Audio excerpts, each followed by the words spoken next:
Hector, you cover this tournament for so many papers, you have done for such a long time. What for you is the inherent appeal of Sheffield? There's just a magic about the place, isn't there?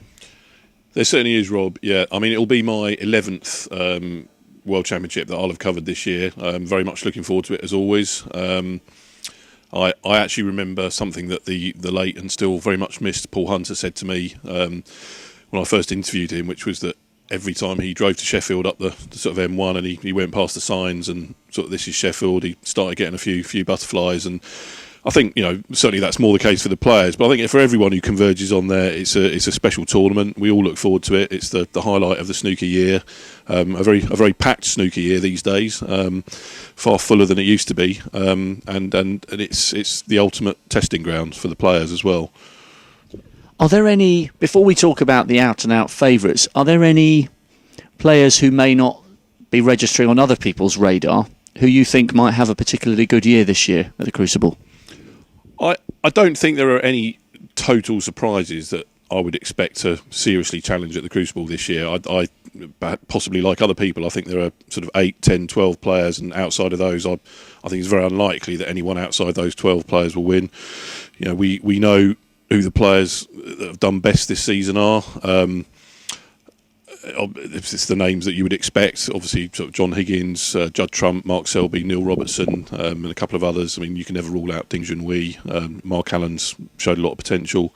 I don't think it will be anybody coming from outside those 10 or 12. But I think within that 10 or 12, you certainly have to include people like Stuart Bingham, who would not necessarily have been mentioned in that category before. He's at a relatively late stage of his career, well into his sort of mid-30s. He's now a major factor at every tournament he enters in, and he would step up into that group of people who could win the tournament, I think, this year. Okay, let's. At the time of asking, we don't know whether Ronnie O'Sullivan is or isn't going to be in the tournament. Let's assume for a moment that he is. Realistically, what do you think Ronnie O'Sullivan can achieve at this year's World Championship? We know he's amazing, but surely he will be in some way rusty, having not played on the circuit for an entire season. It's a great question. It's a question that a lot of the players are asking themselves as well, his potential rivals. I've asked that question of people like Stephen Hendry. I asked him at the Masters what he thought about that, and he was in absolutely no doubt on the issue. He thought that Ronnie O'Sullivan, even after a year out, could win the World Championship on 3 weeks hard practice.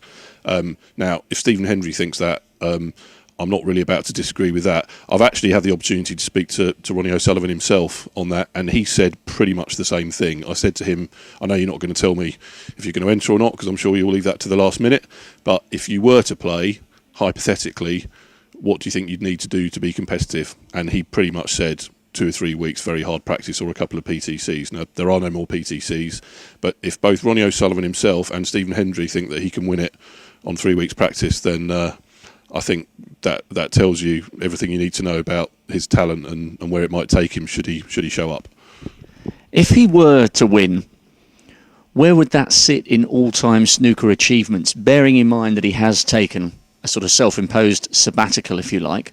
Would winning the World Championship and defending it be the greatest achievement we've ever seen on a snooker table? I think it would be a phenomenal, both personal and sporting achievement. I don't think there's any doubt about that. It'd be a great story if he plays anyway, right the way through from round one. It'll be a great story. It would be a fantastic achievement by Ronnie.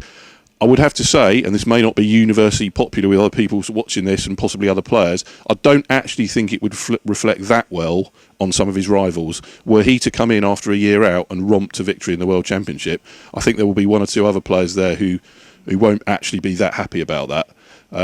But that said, it would be a great story. It'd be great to have him there anyway as a 4-time world champion, and should he go the whole way, of course, the roof's going to come off the place if he went the whole way, got to the final and won it.